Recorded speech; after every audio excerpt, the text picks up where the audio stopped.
Az egyház a világ ellen, a kultúrharc újragondolása, a liturgia és a tanítványképzés tükrében. Ilyen témákról szólt az elmúlt héten az Evangelical csoport konferenciája, ahol Peter Leithart volt a fő előadó, magyar hangja Hajdú Attila, és most erről beszélgetünk a Leonardo de Chiricós interjúhoz hasonlóan angolul. So we switch into English and welcome everyone. Let me introduce you briefly. Mr. Peter J. Leithart is a president of the Theopolis Institute in Birmingham, Alabama, and serves as teacher at the Trinity Presbyterian Church in Birmingham. Also a church planter at the Emmanuel Reformed Church since 2023 at the same place, if I'm correct. Your church plant and your Presbyterian church, so the home church or the mother church, it's in the same city or town? It is in the same city. I'm no longer a teacher at Trinity Presbyterian. My church work is all at Emmanuel. I see. Thank you. All right. I just found the website. Actually, when I searched for your name, you also had 15 articles at thegospelcoalition.org. And I really like those. I checked those. So soon I will ask how are you doing in Ukraine with the mission trip, but let me introduce the others as well. Hajdú Attila, Dióst Trinity Church, Dobner Illés, Budapest, Agora Church, and Ungvári Péter, theologian from Pentecostal background. You can add more if you like, but the first question is how are you doing, sir, in Ukraine, in the mission trip, and what's the goal of these days now for you with Attila serving there? Thank you for having me, and thank you for the introduction. We're in Ivano-Frankivsk, Ukraine. We're at a house called Nazareth House, which is a study center and a place of ministry for a CREC church, Communion of Reformed Evangelical Churches congregation here in Ukraine. They do a number of different things here at Nazareth House. They have periodic sessions of teaching.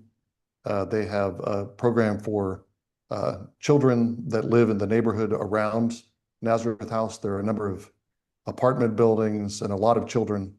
And I think there are dozens of children that have some part in the children's ministry here at Nazareth House. One of the things that they do regularly is have short courses like the one I just did. I just taught 3 days giving an overview of the books of Samuel and Kings. This is the second time I've been here in Ivano-Frankivsk doing a similar kind of course. And it's a part of a larger program to instruct both pastors and elders and also church members in the CREC churches in Scripture. So it's gone very well. It's been a wonderful few days here, spending time with the saints here in Ukraine, and a good crowd, I think, for a turnout of about 20 or 25 men and women who came to this program. And we've eaten way too much and enjoyed our time here a great deal. That's great. God bless your ministry there. I soon give the word to the other Peter and Illés. But before, let me turn into Attila, who was your translator last Saturday. So Attila, how did you know Peter, and what was the motivation to invite him to have a Budapest conference? Yeah, I met Peter way back in 2008, the first time when he was situated in Moscow, Idaho.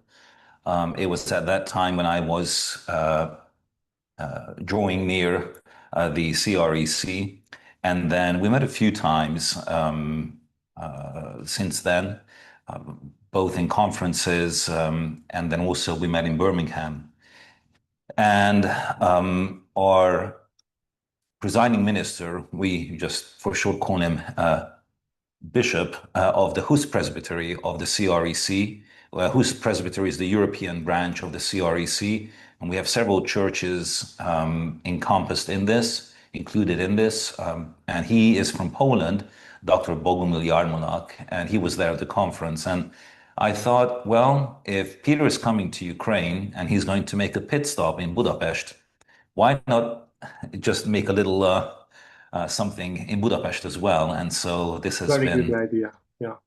Yeah. yeah. So that's been that's the connection for the Budapest conference, and it was delightful for us to have him, and also he preached at our church, and then also I was very glad that he could do this extra conference. You know, for him, I was just thinking Peter didn't sign up for all of these because it was supposed to be the conference here, but he graciously agreed to do the one in Budapest, and then we'll be going to the Carl Truman Axioma on Saturday. So, Correct. Me too. Yeah. Looking oh, forward. great. Yeah. Thank you very much, Attila, for organizing that excellent event last Saturday. And now I turn to the other gentlemen, Illés and Peter. Just a few keywords from last Saturday. It was about, the Theopolis-concept, about the liturgy, and these four key element: leaders, book, song, table. And so any question or comment what came to your mind? Actually, we invited you because you were the first two commenters under the conversation in connection with this conference. So, Illés, let's start with you. Any comment, question, please? Well, I'm sure we'll get into questions later. But I think just a fundamental idea that the mission of the church has to be grounded in worship, and in right worship in particular, I think is extremely powerful. And also this idea that if we want to influence culture, it's not like there's a thing that we do in church and then completely separately from that we're trying to like influence culture in a vacuum, but rather than that, this idea of everything flows from how we worship God, and just kind of having unified vision about the Christian life, I think is very powerful. And so that's something I really enjoy about the work of Theopolis Institute and Peter, and I really enjoyed it at the conference also. And yeah, I mean, there's many things that could come up, but I really appreciated the sessions. I probably took about 5 pages of notes, so it was great. I agree. Peter, other Peter. What was really interesting to me is how much emphasis you put on Christian worship, as Elijah also said. And one of my favorite thinkers, Jacques Ellul, from the 20th century, he said that the Christian presence in the world, first of all, must be specifically Christian. And we must do something that no one else is able to do and is willing to do. And this stands in so much contrast to how Christians think about the culture war, or being in the culture. They usually think about political solutions, which is exactly the frame I think the enemy wants us to think about, because this way we will leave our special mission. And how else to start than with Christian worship, which is a specifically Christian thing to do. And just by doing this, I'm really wondering, just by doing this right alone and doing nothing else, how much change we could bring into all these other areas that we are so focused on and so interested in. So it was really refreshing, and it was really great to learn about this in detail from you. And maybe that would be an interesting point to start, to talk about how worship makes it out into the world. I think that's a really good topic. So maybe that could be something we could start with. Would you like me to comment and discuss that? Yeah, we'd love you. We'd love you to. Yeah. Yeah. This is what I'm going to explain is the vision that animates the work of the Theopolis Institute that I lead in Birmingham. And it's a biblical image, as I explained on Saturday. It's a picture from the Bible, a recurring picture that gives us an idea of how the presence of God, the presence of the people of God before him in his sanctuary, in his house, is the center of the Christian church, the center of the Christian world.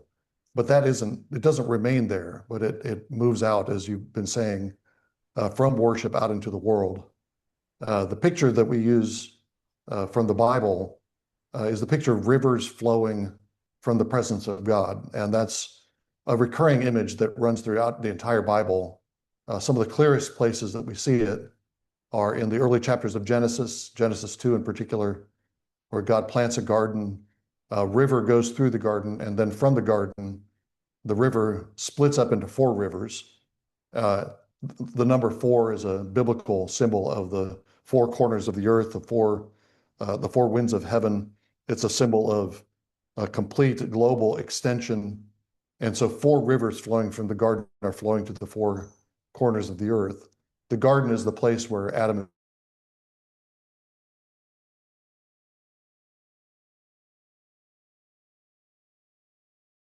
mission of dominion, the mission of subduing the earth and ruling it, and he follows the rivers as he goes from the garden out into the world. After sin enters the world, that takes on a somewhat different complexion, and what we find happening in other visions in the Bible is a life-giving water, a life-giving river flowing from the sanctuary of the Lord, not just going out to the world as a means of transportation, as it were, but going out into the world as a means of cleansing and renewal and rebirth.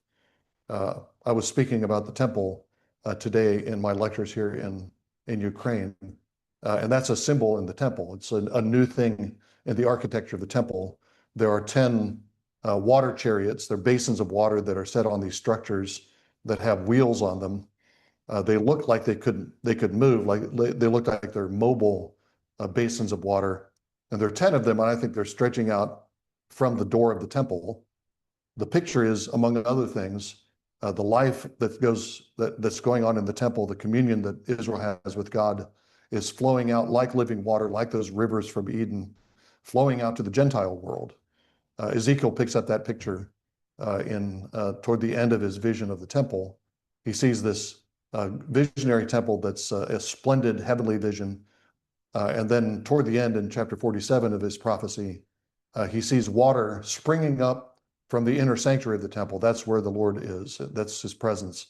And it springs out and flows through the temple court, flows out of the temple court through the land. As it goes through the land, it renews the land. Trees of life begin to grow along the sides of the river as it flows. The river keeps flowing until it eventually gets to the Dead Sea. Nothing lives in the Dead Sea.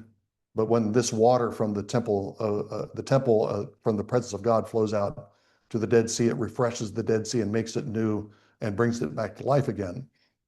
That's a picture of life-giving influence flowing from the sanctuary, flowing out through the world, turning the wilderness into a garden, turning the salt water fresh, turning the sea of nations, which is brackish and deadly, into fresh water. Of course, John sees a similar vision at the end of Revelation with a river running through the New Jerusalem. That's a variation of the same image, with the life-giving water flowing in the presence of God and from the presence of God on out into the world. That's the vision that we try to implement in the various programs at Theopolis. And as you've said, the fundamental practical import of that vision is that the worship of the people of God is the heart of our mission. It's the beginning point of our mission, the source of our mission. And if we're worshiping improperly, If we're worshiping falsely, then what flows out from the church is not going to be life-giving water. It could be poison. That's a variation on that image that we find in the book of Revelation. In one of the trumpet scenes, you have water flowing out. I think the picture is water flowing out from the temple, but it's now poison water, and it's killing things in the sea rather than making the sea live. So what we do in the presence of God is going to have a massive influence on what we do outside the church. And if we're worshiping God faithfully, then we become the living water that flows out and refreshes and renews the world. Attila, if you have any thoughts, and then Peter.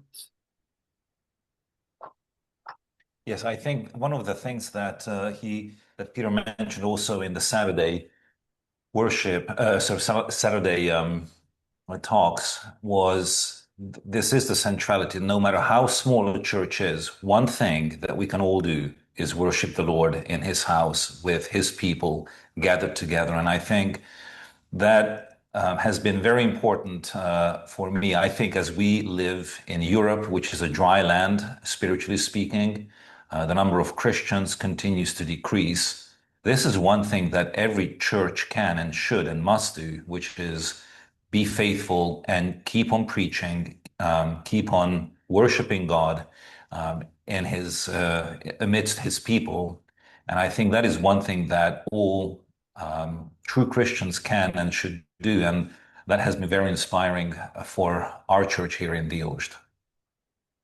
That's great. So me coming, sorry. Oh, go ahead. Me coming from a Pentecostal small church, for my whole youth, I think liturgy was kind of a curse word, because it restricted freedom that we emphasized so much. And a couple of years ago, I changed very much, because I started to value the word liturgy. And my question is that talking to Roman Catholics or Eastern Orthodox believers, one of their frequent criticisms of us Protestants is that first, they have been focusing more on rite liturgy, they say, while Protestant congregations neglect this topic as such more often. And second is that on average, their liturgy is more correct and more able to bring modern man into the presence of the Lord because of its symbolism, their mystical aspect, something modern man is lacking. What's your assessment of these critiques? There's a lot of dimensions to that issue, I think. The one thing I want to say at the beginning is I don't want to disparage what the Lord does in churches whose worship I think is imperfect and could be vastly improved. The Lord does use imperfect vessels. The Lord uses worship that's not as good as it could be, as faithful as it could be, and uses churches to accomplish things. So I don't want to disparage what the Lord is doing in churches like that. That said, I do believe that the way we worship is exceedingly significant. You said the contrast or the criticism is lodged with Protestants, and I would say yes, that's true in the present, in developed Protestantism, or the form of Protestantism we have had for the last century or so. Was not the case in the early stages of the Protestant movement. In the early Reformation, a lot of the focus was on proper worship. And for both Luther and Calvin, justification by faith, of course, was the doctrinal hinge of the whole Reformation. But they were equally interested in what was happening in worship. This is what Calvin talks about when he talks about the necessity of reforming the church. It's not just reforming the church in what it teaches, but reforming the church in its worship. And their criticism of the Roman Catholic Church was the Roman Catholics had adopted forms of worship that were not grounded in Scripture and were, in certain respects, idolatrous. The veneration of the consecrated host, for example, in the Mass. That's an act of idolatry that the Reformers wanted to remove. They did want to remove the Lord's Supper, and Luther even continued to talk about the Lord's Supper as the Mass. That terminology continued to be used by the Reformers. But what they wanted to do was purge worship, and that was a huge part of the early Reformation efforts. What they're trying to do, and I think which is what Christians as a whole should try to do, is try to form our worship according to the Word of God. At Theopolis, our tagline is Bible, Liturgy, and Culture. And one part of that tagline is the emphasis on the biblical standards for forming and deciding what we're going to do in worship. A faithful worship, a worship that God is pleased with, is a worship that's formed and shaped by Scripture and is infused with Scripture. Scripture is worked out in everything we're doing. It shapes the prayers, it shapes what we sing, it shapes the way, the order of things that we do in worship. Scripture is our standard for worship. That's what the Reformers were trying to do. And they were applying the standard of Scripture, first of all, to critique what they thought was wrong with the Catholic Church, rather, and then to formulate a liturgy that was more in keeping with Scripture. I think that's the program that I think should still be pursued for various reasons. As the American in this group, I will take the blame on behalf of all Americans for the degeneration of Protestant worship. I think we're responsible for that probably more than anybody else. Why do you think that? I'm really interested in that. Yeah, I think there are a number of movements early on in American Christianity that detach evangelism and Christian life and piety from the church and from the liturgy particularly. I'm thinking particularly of the revival movements that you have beginning before our War of Independence. You have the Great Awakening, which loosened the relationship between Christian piety and the church and its worship.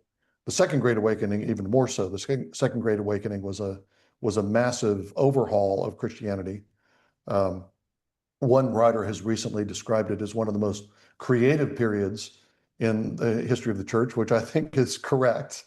Not all of that creativity was a good thing, though. So you have the development of this kind of frontier, backwoods kind of Christianity that disparages any kind of formality, the kind of the point that you made at the beginning of your comment, that looks for freedom and doesn't want to have any constraints on what we're doing in worship, and the church becomes much less important, and the worship of the church becomes much less important in the life of the people. So I think it's revivalism in the early stages of American Christianity, and much of American evangelicalism is still operating in that revivalistic kind of scheme within that framework.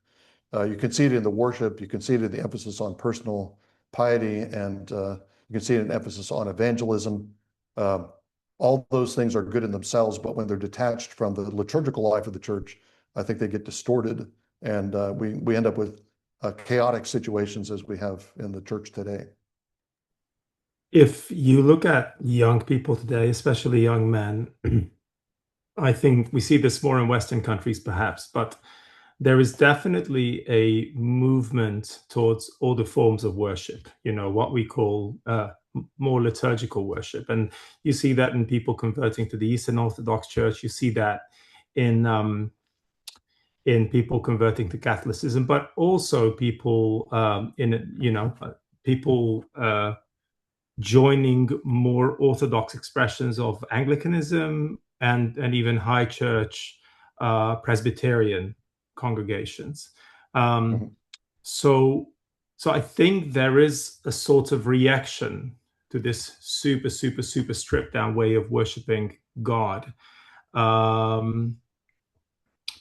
Why do you think people are finding that increasingly unsatisfactory, at least in certain Western contexts?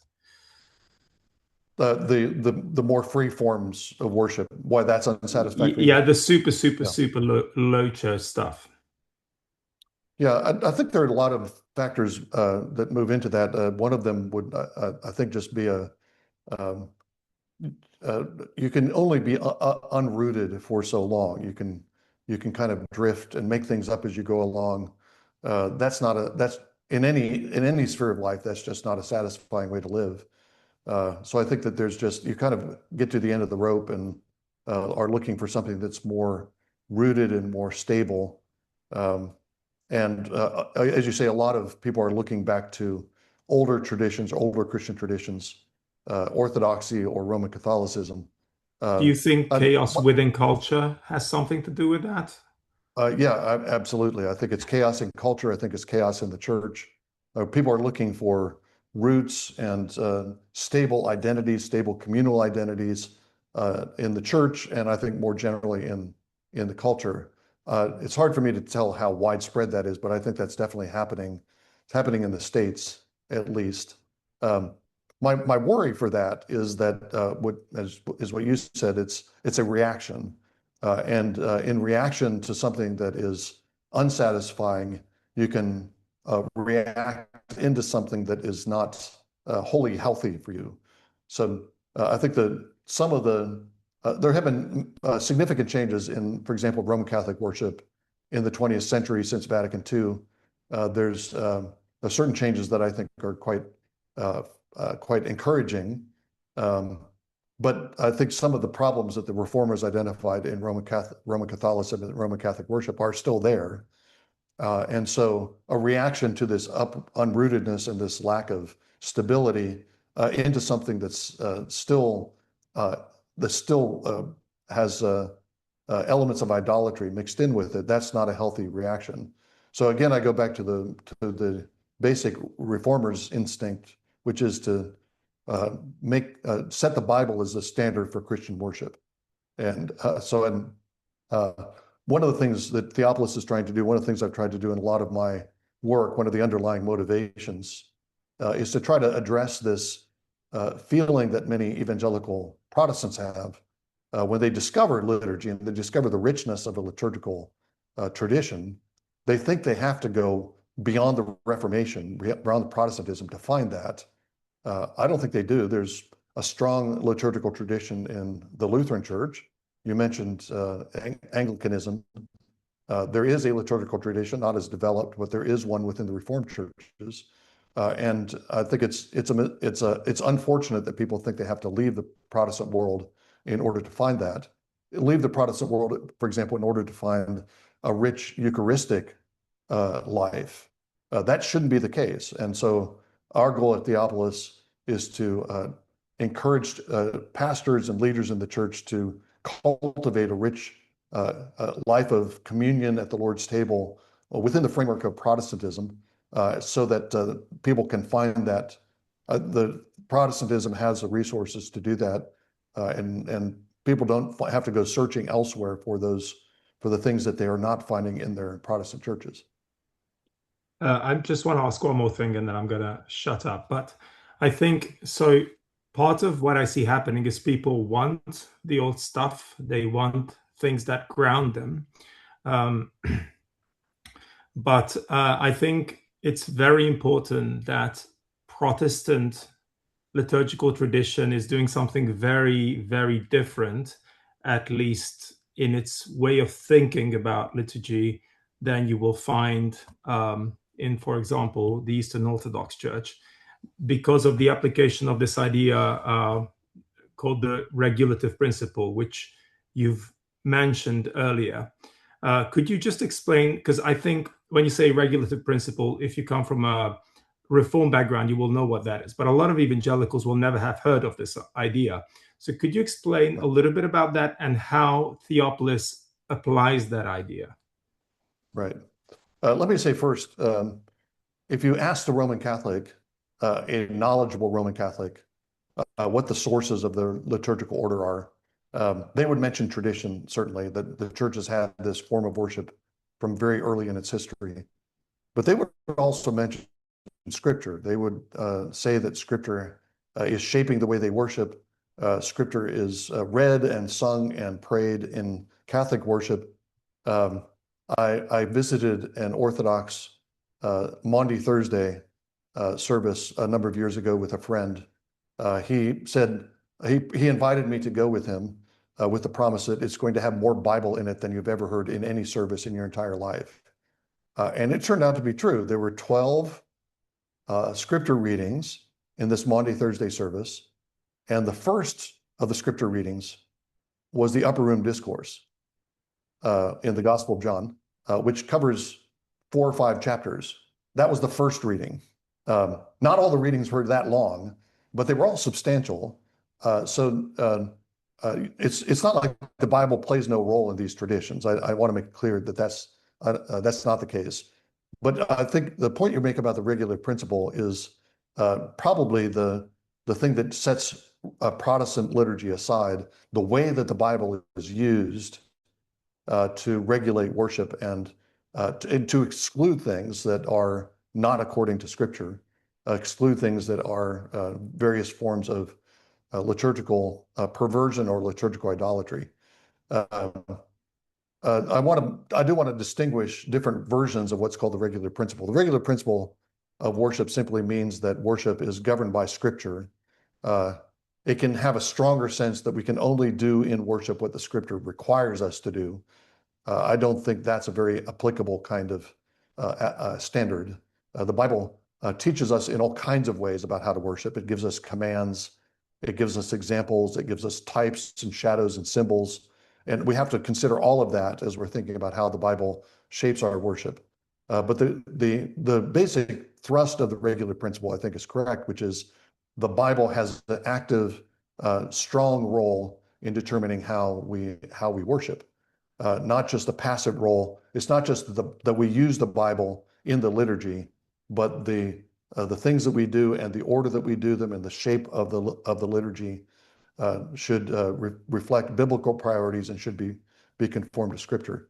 The other thing that I think is not in the way the regular principle is often applied, it often becomes a regular principle of the New Testament, and the New Testament alone is studied for its liturgical information, its liturgical guidance. I think that's a mistake. The whole Bible is full of liturgical instruction.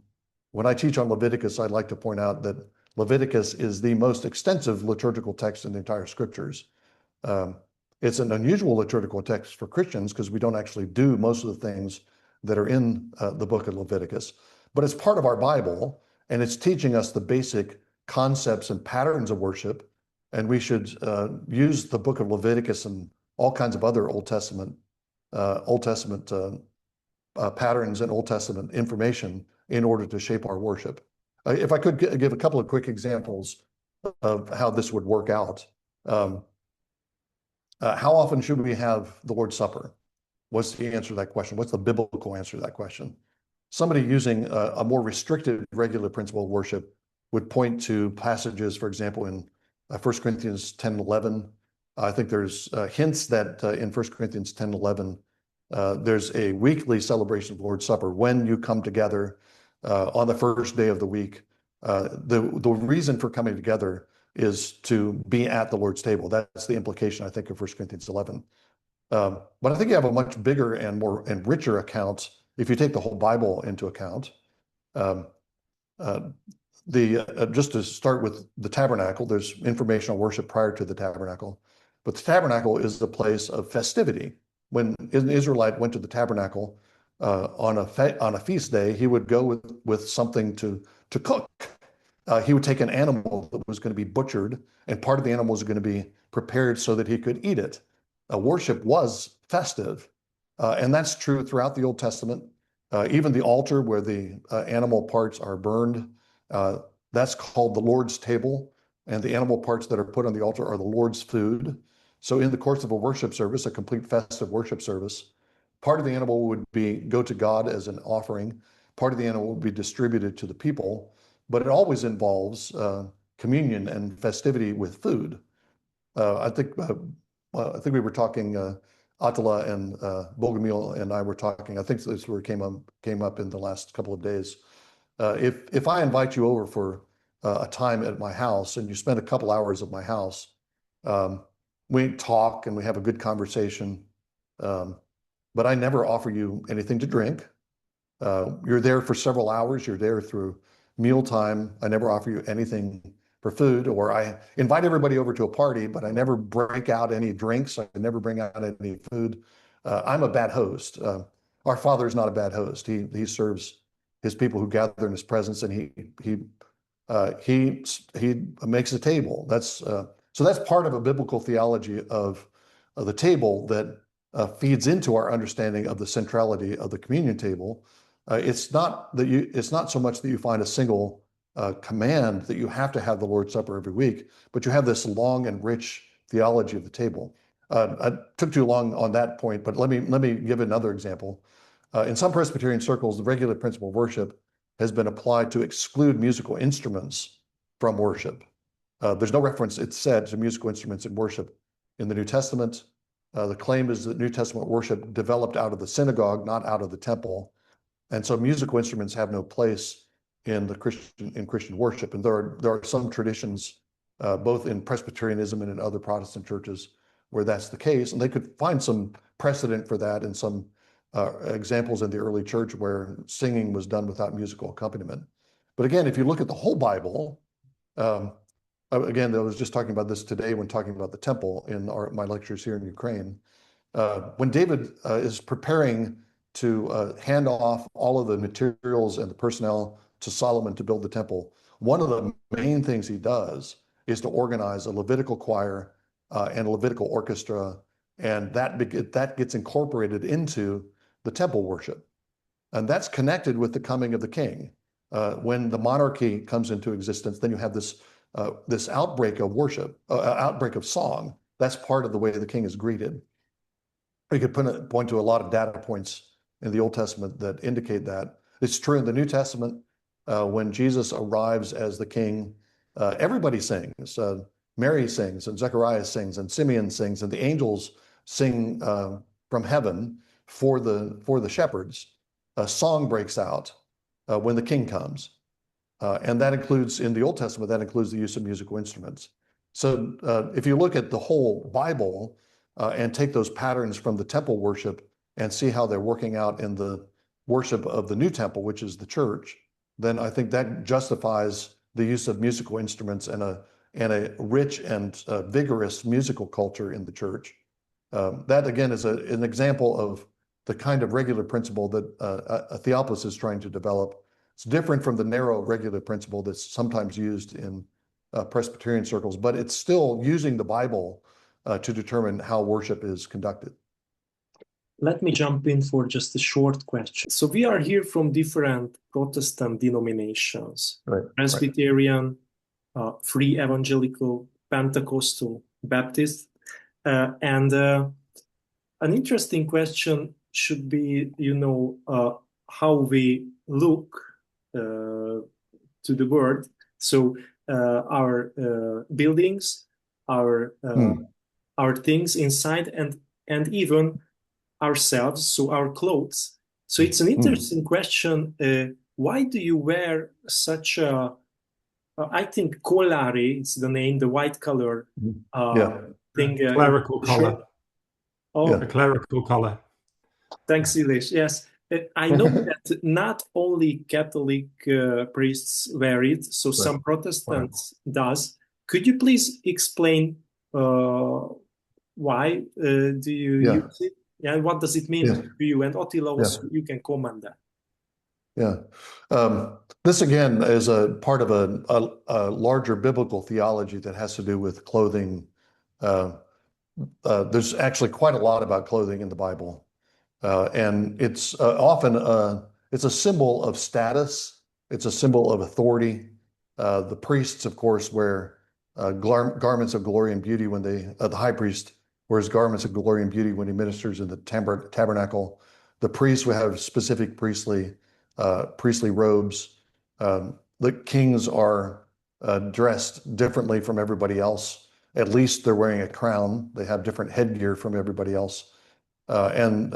So clothing manifests and symbolizes office.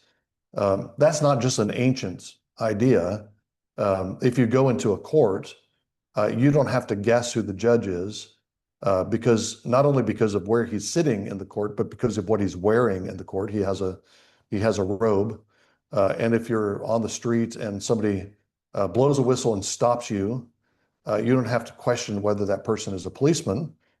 He might have a whistle, but if he's not dressed like a policeman, then you don't think he's a policeman, and he has authority that's exhibited in the clothing that he wears. So I think that's a biblical concept, a biblical pattern that we find throughout Scripture. And I think it applies to within the church that the ministers of the church should be visually distinct from the people of the church. When I lead worship at my church, I'm wearing a white robe. I usually have a stole of a color that's connected with the season of the church calendar. So when I'm leading worship, I'm dressed in a different way that indicates I'm the minister of the church. And when I wear the collar, it has the same general indication. The particular kind of collar that is traditional in Christian churches is the story that I understand is that it's a symbolic collar of a slave. This is clearer probably when you have a circle collar that goes around the whole neck. It looks like you're you've got a leash on, you've got a collar and a leash, like somebody might be leading you around. That's the symbol that you're not, it's a symbol of authority, but it's a symbol of authority, the authority of the servant. A traditional way of talking about the ministry in the church is that they are servants of the servants of God. We are servants of Christ, so I wear the collar that indicates my service to Christ. I'm a servant of the people, and so I wear a collar that indicates my service to the people. The stole that I wear in the church service is a kind of, it's shaped like a yoke. It goes over my neck. It's colorful, but it's a yoke that indicates that I'm laboring on behalf of the people. So the authority aspect and also the symbolism of service, both to Jesus Christ as head of the church and to the people of God. Those are the reasons I wear a collar. It makes sense. Thanks. Attila, what about you? Me too. All right. That's right. Yeah, it's really interesting because we talk about the effect of what we have on culture, and there's a Canadian ex-pastor who's now writing and doing podcasts. We talked about Illés, about him formerly, and he in one of his talks said that it's really interesting how we in the church appropriated the suit from the business culture. What's his name? Kryptos. Kryptos. Yeah, so it's really interesting how we talk about impacting the culture, yet we appropriate things. And we evangelicals, I think it's really interesting how we appropriate many things from high or low culture also, and this also communicates status, but in a financial way, in a financial manner, which is the complete opposite, I think, and it's really interesting. Of course, in the US, we've gone beyond the business suit and we've gone to the T-shirt and jeans. Yeah, because the tech world now is trending, so we appropriated the tech bros garment, I think, in that way. Yeah. Well, and rock size. I had a thought just to something that Peter said. When I was ordained, and not everybody in the CREC wears collars. There are some who don't, but the way I reasoned was, I know that clothes, vestments always communicate. The question is not whether it communicates or not, but if I'm going to communicate, then what tradition or, what do I want to communicate? Where do I want my communication to derive from? And so I could have gone with the business suit. I could have gone with the T-shirt. Well, maybe not the T-shirt, but then that was what to me was also important, that I'm a minister of God. I'm a slave of Jesus. I'll wear the collar because I serve. I am a servant of the servants of God. Let me pick up on something else that Peter, I think, was alluding to in your original question. Maybe it wasn't Peter that asked the question about clothing, but it's not just the minister. I wear something distinctive. I don't wear a white robe around the house. I don't go walking down the street in a white robe. That's a liturgical uniform that I use. In the past, every Christian had a liturgical uniform. There was a Sunday best. It might be a suit in certain cultures. If you go to if you see pictures of an African worship service, the women are dressed in very colorful colors. The men are often in white robes of some sort. The women have colorful hats on. And those are all, in the US, that was a tradition for a long time. There's a Sunday best and there are Sunday hats that women would wear that is reserved for entering the presence of God on the Lord's Day. So I think that it's appropriate for the ministers to have a distinctive clothing. I don't think it's just limited to ministers. We have the casualness expressed in clothing among ministers, but that extends to the congregation. And the congregation, the idea of a Sunday best clothing has dropped out completely in the US, apart from some pockets of kind of traditional churches.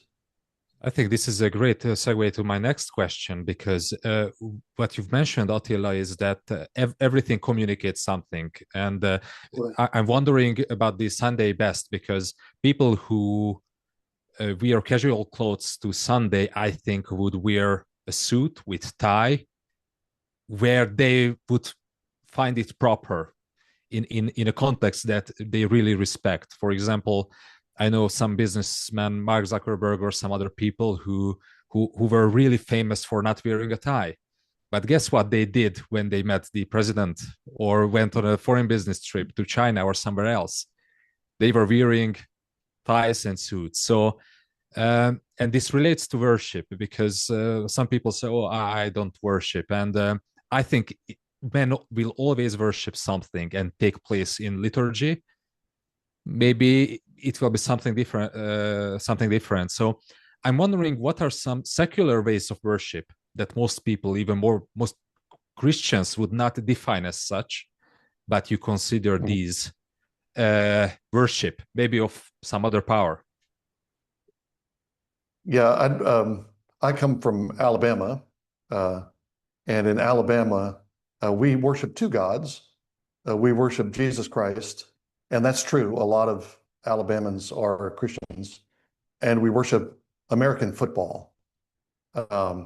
And if you look at a football game, you'll see passion, liturgy, chants, song, the kinds of things that one does in liturgy, in a Christian liturgy, in a robust Christian liturgy. They're all being done in praise of the favored home team. I'm a football fan. I love American football. I'm a fan of the Alabama football team. But I think there's a kind of obsession and idolatry of sports, which is part of a larger American idolatry of celebrity.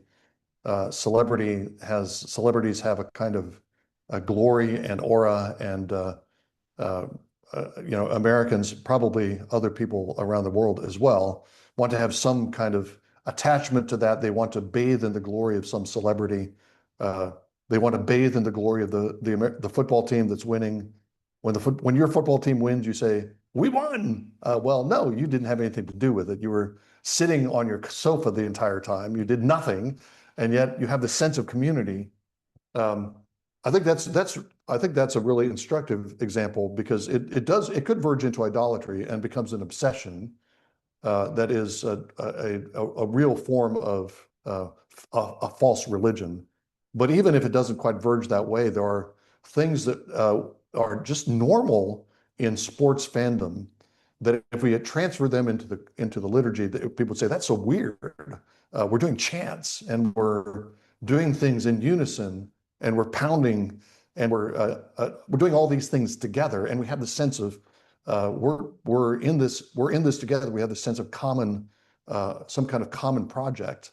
I think that's the effect that a Christian worship service should have. We should have that same. Christian worship is not just about our experience, but we should have that kind of experience of vigor and invigorating activity, and we're all doing this together. That should be part of the experience of worship. And I think that's best done when you have some kind of communal action, and I think that requires some kind of liturgical form. I should say, given the fact that we have a variety of different churches represented here, I want to be clear that when I talk about the liturgy, I don't not necessarily talking about what we would call a high church kind of liturgy. I think you can have a well-formed, biblically formed liturgy. You can have, without all the bells and whistles and trappings of what we think of as high church. And you can certainly have a vigorous, emotionally compelling liturgy without all of that. Some of the most emotionally compelling churches they have a liturgy, but they have a kind of freedom along with the liturgy. So I would put sports in that category, celebrity in that category. I've really appreciated the work of James K.A. Smith over the years. You may be familiar with his work on cultural liturgies, and he talks about the liturgical aspects of things like shopping. We go into the mall, and the mall is structured in a way that takes us into the inner sanctuary. We have desires, and all around us are things that can satisfy our desires. There's an enticement to find satisfaction in the things that we can buy, and it's all reinforced. I mean, it's coming from our covetous hearts. I have to recognize that, but it's all being reinforced by the way that the mall is organized, by the way that the clothing or whatever we're looking at is displayed, and we become materialists because we're cultivating, we're engaging in the liturgy of shopping. So I think that kind of activity is in many sectors of culture, and Jamie Smith's books are particularly helpful on that, I think. And I think it's really important what you're pointing to here, which is that I think sometimes people from our sort of background, like you, Patty, or me, tend to think, yeah, we just, we're not liturgical people here. We don't do liturgy. We just want to connect with Jesus because he loves people.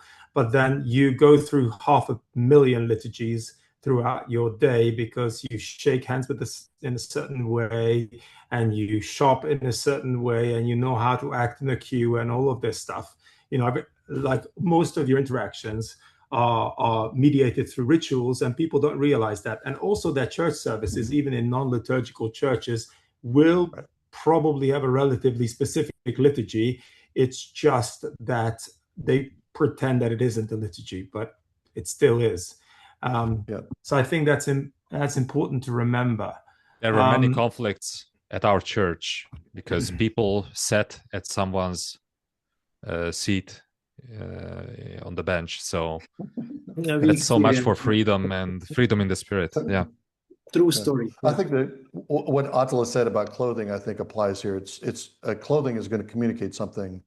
I think we are ritual creatures. We're creatures of habit and liturgy. We're liturgical creatures, and that's going to show up whether we intended to or not. We're going to fall into patterns. If a patternless, a life without any kind of repetition or ritual is chaos.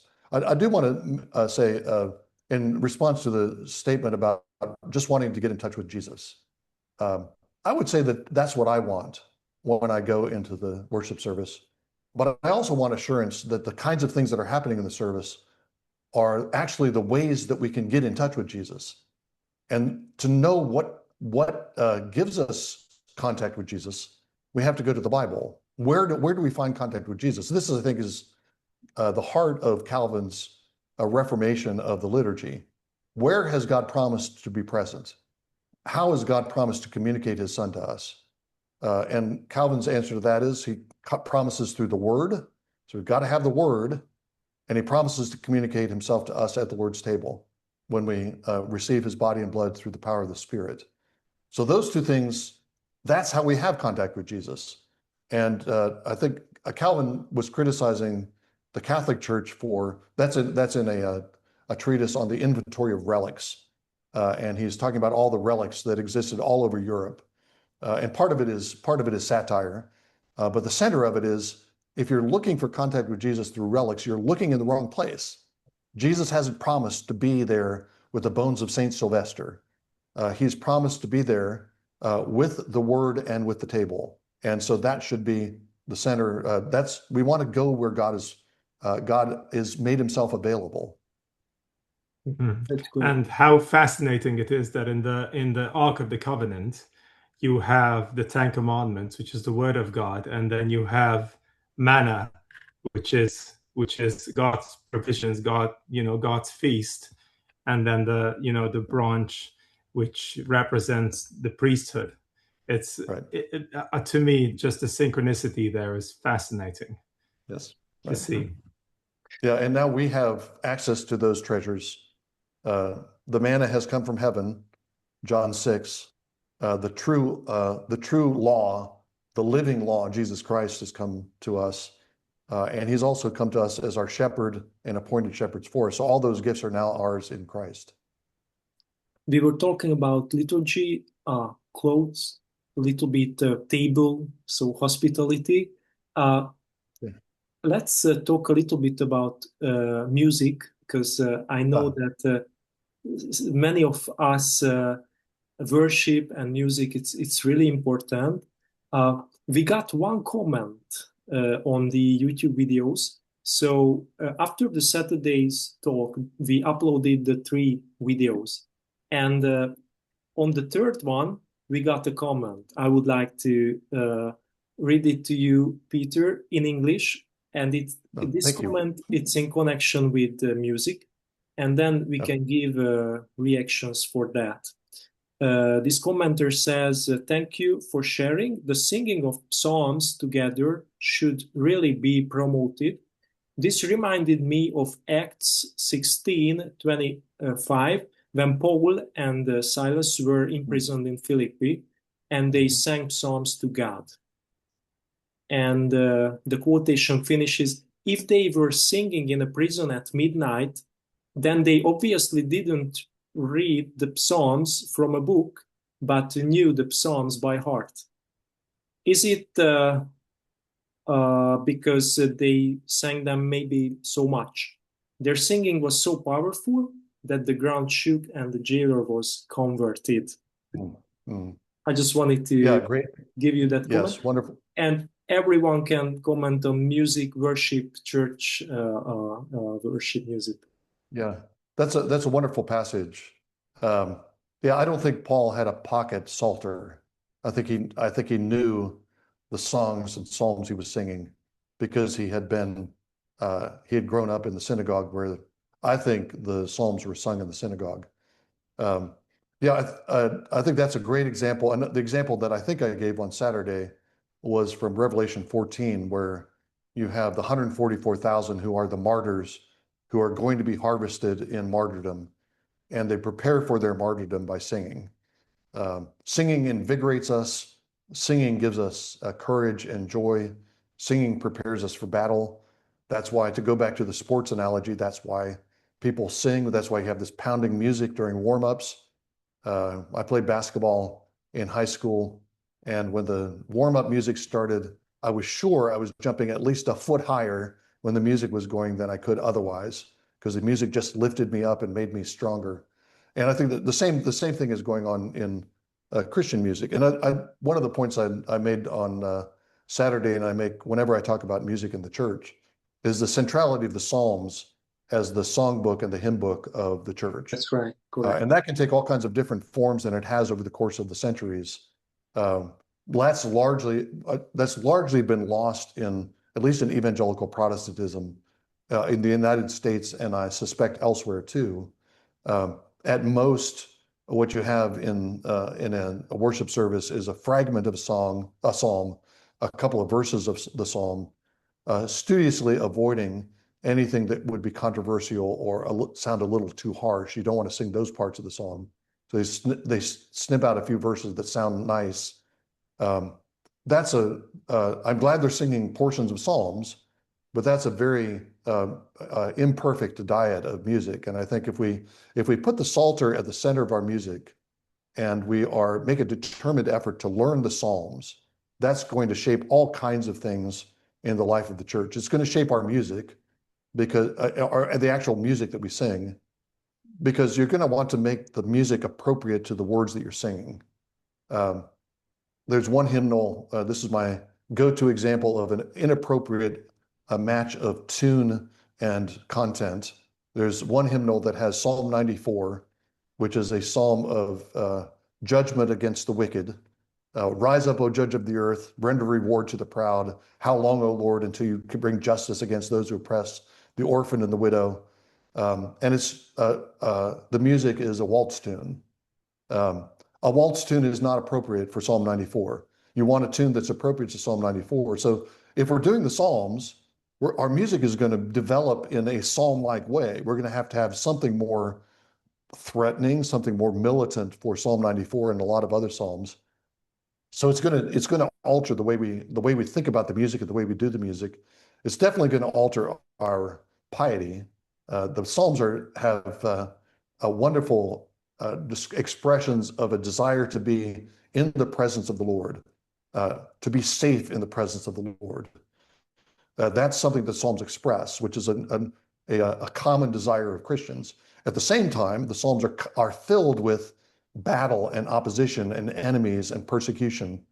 I think there are very, very few hymns that have been written over the course of the centuries, except for those that are deliberately imitating the Psalms, that touch on those kinds of aspects of Christian living. But those are essential parts of Christian living.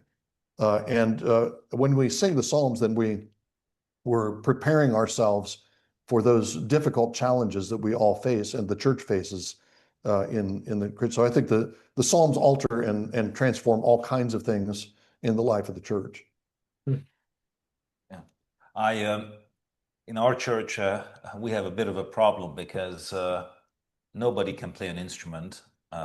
Even I can barely hold a few chords and just play a few things on the piano/organ.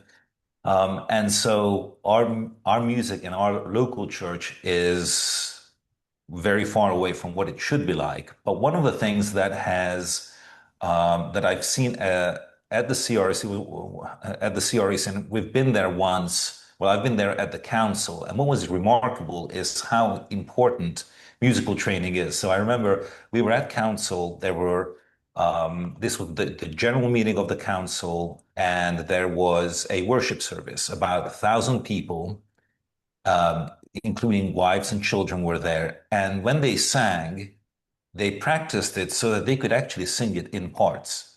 It was glorious. And then I remember with my family, we were invited to one of the family camps in the Reformation Covenant Church in Oregon City. And it was a youth camp. It was about a week.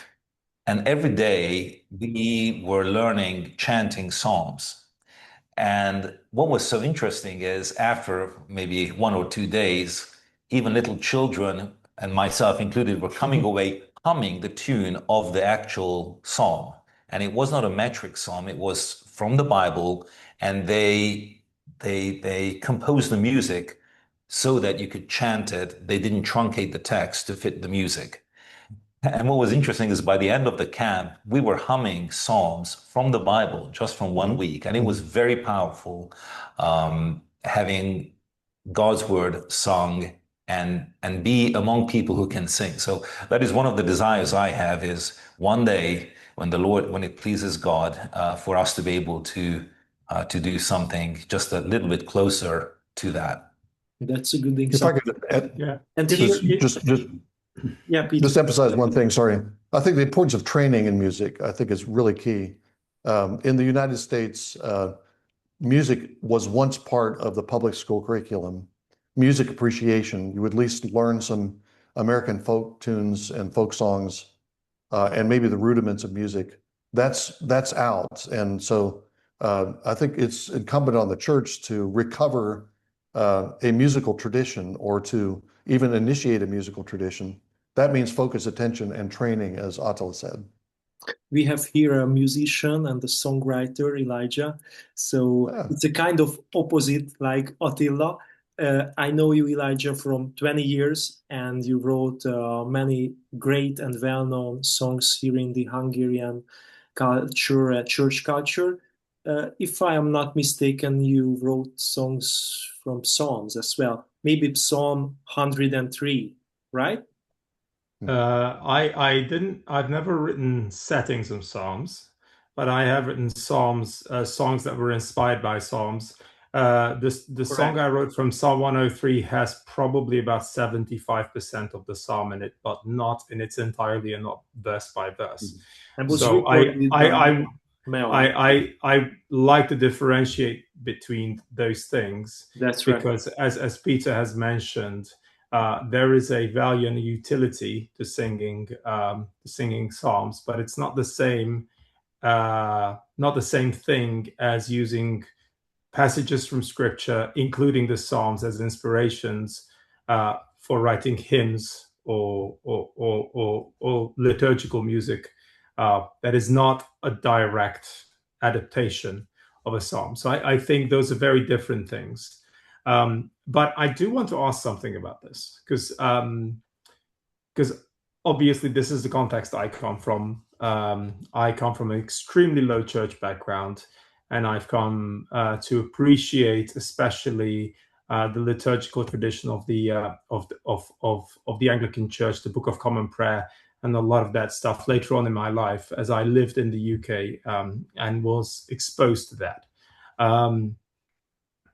If you come from a church context that's very unfamiliar with chanting the Psalms, so taking the so not running with a metric, truncated lines, all of this stuff, but you're actually just gonna go, okay, we're gonna learn this chant line, we're gonna do this and this psalm together, but it's completely alien to your church context.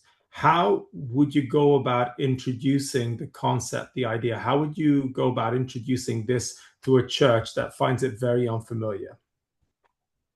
Let me first say that there's a sub-tradition within the Reformed tradition that believes that only the Psalms should be sung in church. I'm not in that tradition. I think that that doesn't even fit the Bible. It would mean that we couldn't sing the Magnificat, which would be odd. We couldn't sing Mary's song in church because it's not in the Psalter, or the songs that are sung in heaven. That would be odd too. So there are other biblical songs, and I think what you're doing is trying to reflect Psalms in a hymn. I think the church needs to do that. The more we learn the Psalms, the more effectively we can do that. And the closer to Psalms, or the better expression of the Psalms, those hymns become. So people get intimidated by the idea of chant, I think unnecessarily. I don't know what the terminology is in Hungarian, but in English, of course, we have two different words: one word sing, and one word chant, and we make a distinction between them. That's not true in every language. And chant is just a kind of singing. It's a method of singing. And in some ways, it's a simpler method of singing than other kinds of singing. If you'll indulge me for a moment, I'll sing a couple lines of Psalm 46 in a chant version. God is our refuge and strength, a very present help in trouble. Therefore we will not fear, though the earth gives way, though the mountains be moved into the heart of the sea. Very simple tune. You're just changing one note in each line. And I think that's a lovely tune. It's only a few notes, but it makes for a lovely tune. It really fits Psalm 46. So the music itself is not that difficult. I think there is an obstacle over to come. And I think that starting people with simple chant settings like that, so they can recognize that they can do it, and they can do it without much training. The way I would do it in a setting where I'm instructing, I would sing the first line: God is our refuge and strength. Get people to repeat it. A very present help in trouble. They repeat it and go on line by line. What the trick is to say the words where the tone isn't changing, to say them fairly rapidly. There's no changing tone, so you have to get used to doing that. But you can teach a psalm pretty readily, but like that. I think the cash value, or the thing that you can really appeal to, is the fact that you are singing the very text of Scripture, as Attila said. You could just pick up your Bible, and if you have a chant tune, the chant tune that I just used for Psalm 46, you could use for any psalm.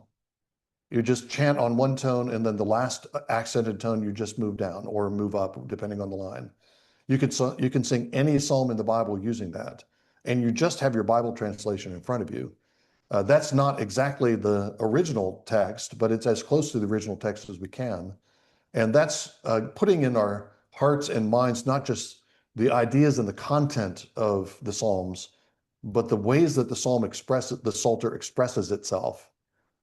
Especially if you have a good translation that's trying to follow the literary patterns of the Hebrew, then your mind and your singing is following those literary patterns. So I think the appeal for Bible-believing Christians is, don't you want to learn the Bible better? Don't you want to learn to sing the Bible? Chanting is the simplest way to learn to sing the Bible.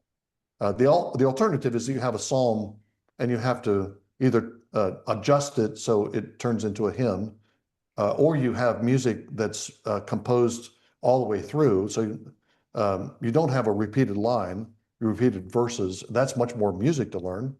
You can sing Psalm 46 by learning 4 simple lines of music, and then you can start using the same music everywhere. So I think there's a psychological obstacle to get over, but if people can practice it and try it, then they realize it's not that hard, and they have the thrill of singing the text as it's written.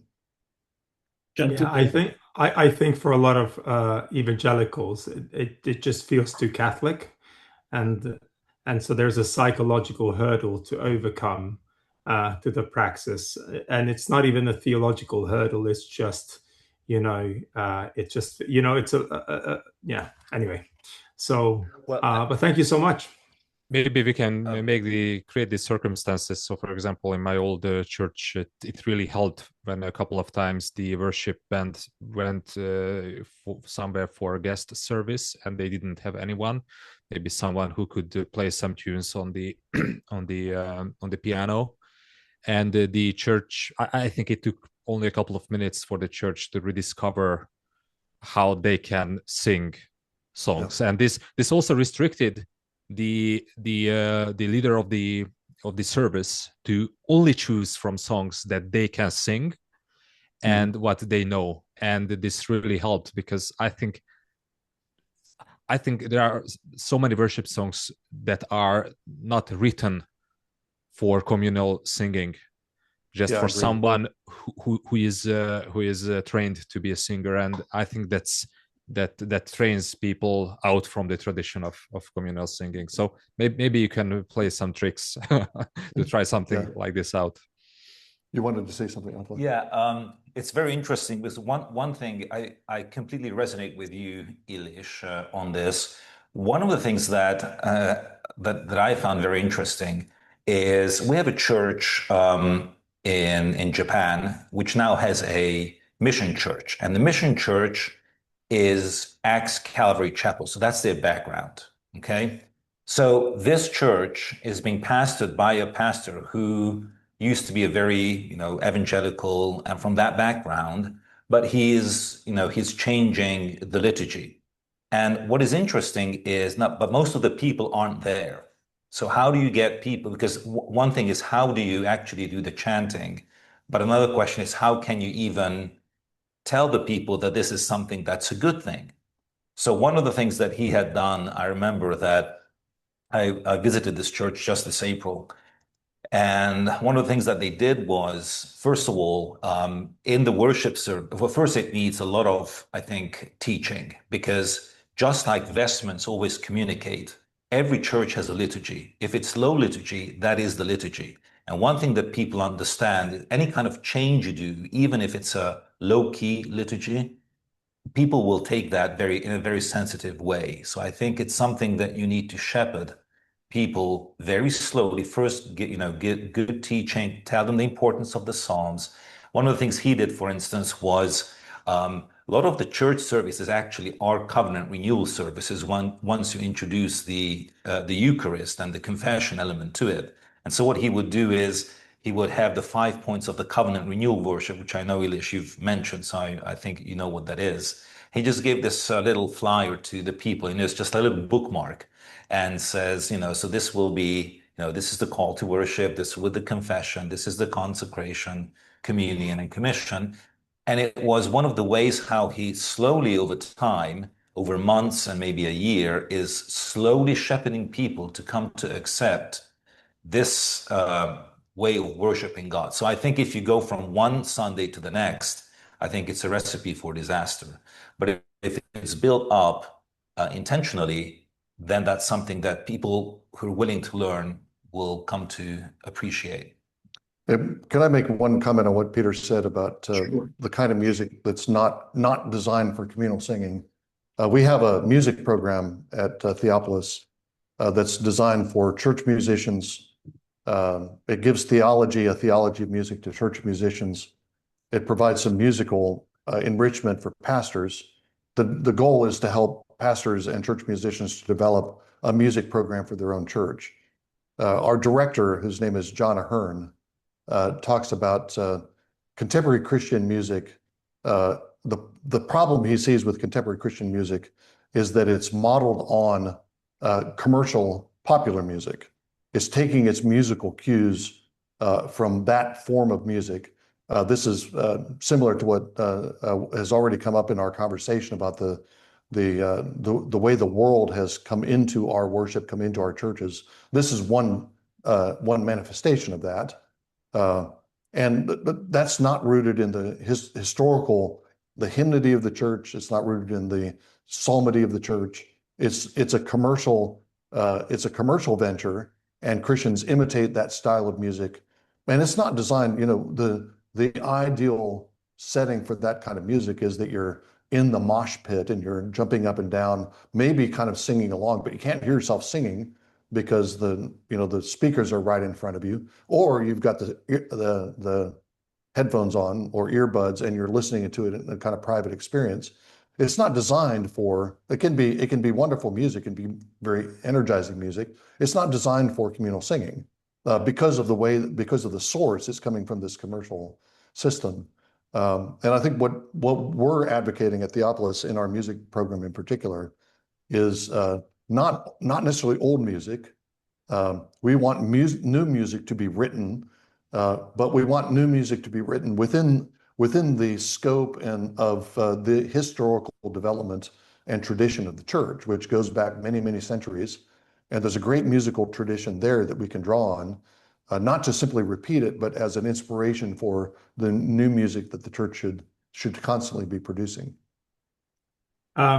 That's a huge topic. Excuse me, gentlemen, that's a huge topic, but I'm gonna be the bad policeman now. Of course, you can have your last comments, but this is the time we agreed on to finish. But of course, before we close, I'm really interested, Peter, do you have any other topic you left out from the three sessions and which was not touched maybe now?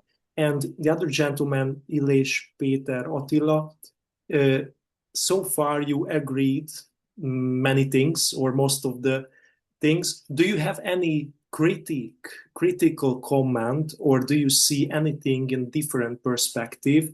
Maybe as a last word, please, 1 or 2 minutes, everyone, and then we need to close down. Let me mention something that came up in our discussion prior to our recording, and that is the idea of the three tables. This is not an idea original with me. It comes from one of our Theopolis students who is now an Anglican priest named Drew Knowles. And he was a church planter, and he developed a church planting plan. The thing that got him thinking about this was he had been a church planter in Acts 29, the Acts 29 network, and it always bothered him that there was this disconnect between the worship of the church and the external mission and evangelism of the church. And so he's trying to think of ways to bring these together. And the three tables model was the way he did it. The Lord's table is the center of our worship. We gather together every week at the Lord's table. That's the central table, the first table. Radiating out from that, we have the various kinds of events at the church, hospitality events, meals that we invite visitors to. That's a second table that can bring people, visitors and strangers in that will eventually join us at the Lord's table. And then the third table, I think, is the essential. And the third table is kind of is your own table, your home table. Every dining room table for a Christian is an extension. Hospitality. Yeah. Hospitality is extension of the Lord's hospitality. And so as you go out from the Lord's table, you're going into the mission field, which is your own neighborhood, and your home table can become a place of hospitality and welcome to outcasts and strangers and lonely neighbors. And then you can bring them from that home table into the church's table, into the Lord's table. I think that's a beautiful way to integrate worship and mission. Comments, critics, gentlemen?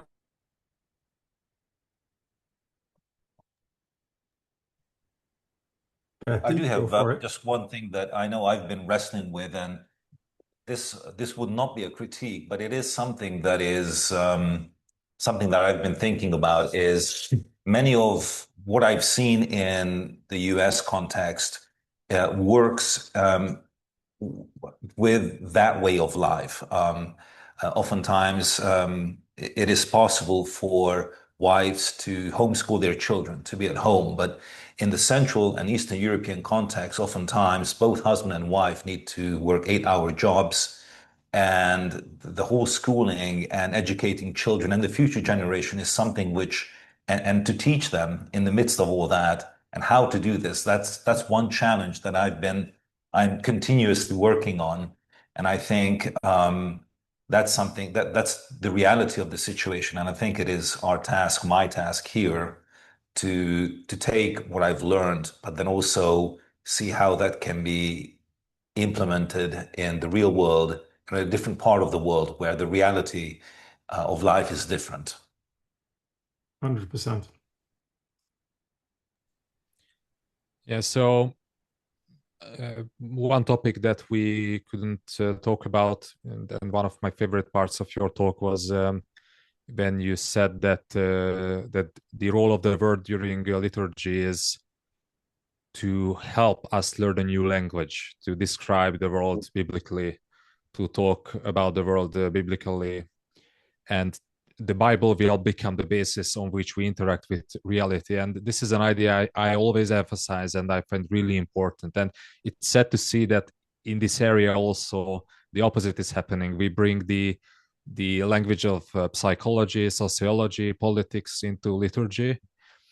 But even putting this away, and let's assume that we are able to bring the word back as a pillar of liturgy, I'm really interested in how much effect this can have today, because even 100 years ago, people took part in liturgy for an hour and a half during the week, and then they worked within their communities. They met the pastor in the village, and they talked a couple of minutes.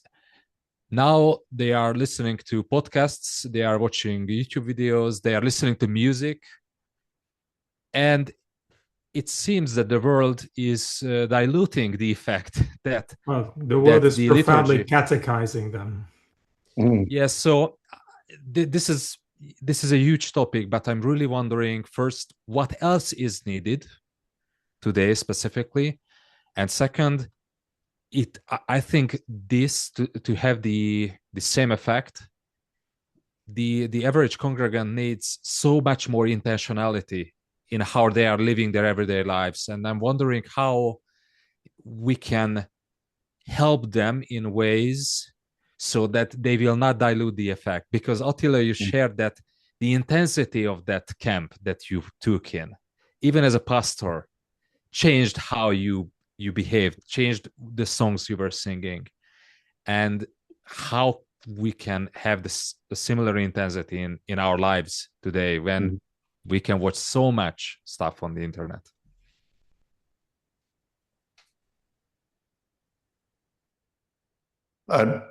That's not a question I think I can answer in the time we have left.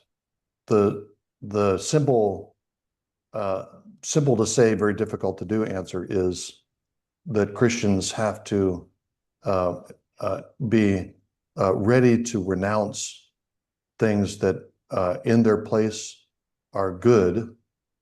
I'm glad there are all these outlets and possibilities, but we have to, there's only so much time and energy we have, and we have to make priorities. That means renouncing certain things.